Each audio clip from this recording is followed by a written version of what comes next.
Good evening. কেমন আছেন আপনারা? আশা করি সবাই ভালো আছেন। আজকে আমি বানিয়েছিলাম কাঁঠালের বীজ। তো এটা বেসিক্যালি কাঁঠালের বীজই, বা অনেকে কাঁঠালের বীজ বা কাঁঠালের গুটি, অনেকজনে অনেক কিছুই বলে।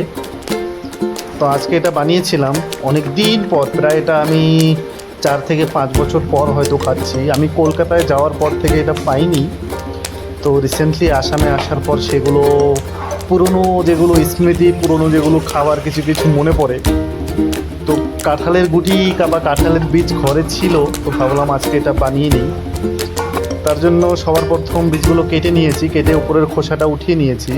তারপর উপরে যে একটা লালচে খোসা থাকে ভিতরে, সেটাও মানে উঠিয়ে নিতে হবে। অনেকে এটা উঠায় না, এমনিতে খেয়ে নেয়, বাট রান্না করবো তো একটু কালো কালো দেখতে হবে, যার জন্য আমি এটা উঠিয়ে নিলাম।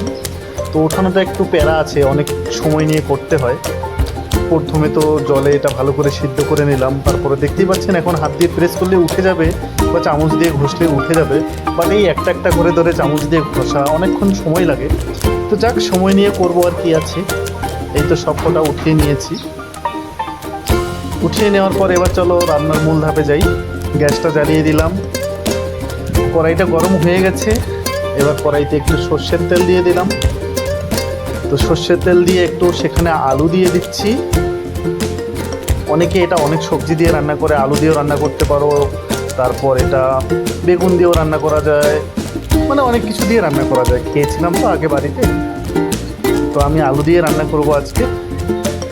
আলুটা ভেজে উঠিয়ে নিলাম। এবার সেই কড়াইতে পেঁয়াজ ভেজে নিয়ে সেখানে একটু টমেটো আর আদা রসুনের পেস্ট দিয়ে এটা ভালো করে আমি কষিয়ে নেব।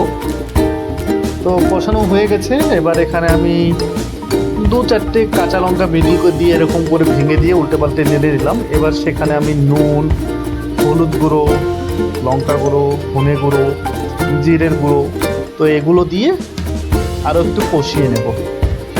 তো কষিয়ে নেওয়ার পর এবার একটু জল দিয়ে দেব। কষানো হয়ে গেছে, তো জল দিয়ে সে আলু দিয়ে দেবো আর কাঁঠালের বীজগুলো যে আছে না সেগুলো দিয়ে দেবো। দিয়ে এবার জলের সঙ্গে এগুলোকেও কষিয়ে নেব। তো দেখতেই পাচ্ছেন কষানো হয়ে গেছে, পুরো জল শুকিয়ে গেছে। এবার উপর দিয়ে আরও জল অ্যাড করে দিলাম, কারণ একটু গ্রেভি টাইপের রাখতে হবে। তো গ্রেভি না রাখলে ভালো লাগবে না, শুকনো শুকনো। আর একটু জল দিয়ে এবার এটা ঢেকে রেখে দেবো আবার 15-20 মিনিটের জন্য। হালকা আছে, বেশি হাই ভলিউমে দেবে না, কারণ বীজটা এমনি সেদ্ধ হয়ে গেছে, আলুগুলো শুধু সেদ্ধ হতে হবে। তো 15 মিনিট দিলেই না, তো হয়ে গেছে মোটামুটি। এবার এখানে একটু আমি গরম মশলা অ্যাড করব। গরম মশলা অ্যাড করে এটা আবার ঢাকা দিয়ে লো ফ্লেমে রেখে দেবো 2 থেকে 4 মিনিটের জন্য, তার বেশি না। তারপর এটা গ্যাস বন্ধ করে দিলে না অটোমেটিকলি যে গ্রেভিগুলো আছে সে আলু গায়ে গায়ে মানে চুষে নেবে, মানে জলটা আরও শুকিয়ে যাবে। তো কে কে খেয়েছেন এই কাঁঠালের গুটি বা কাঁঠালের বীজই একটু কমেন্ট করে জানাবেন। এটা কিন্তু অনেক টেস্টি হয়, অনেক টেস্টি, ধারণার বাইরে। তো এই তো একদম রান্নার শেষ।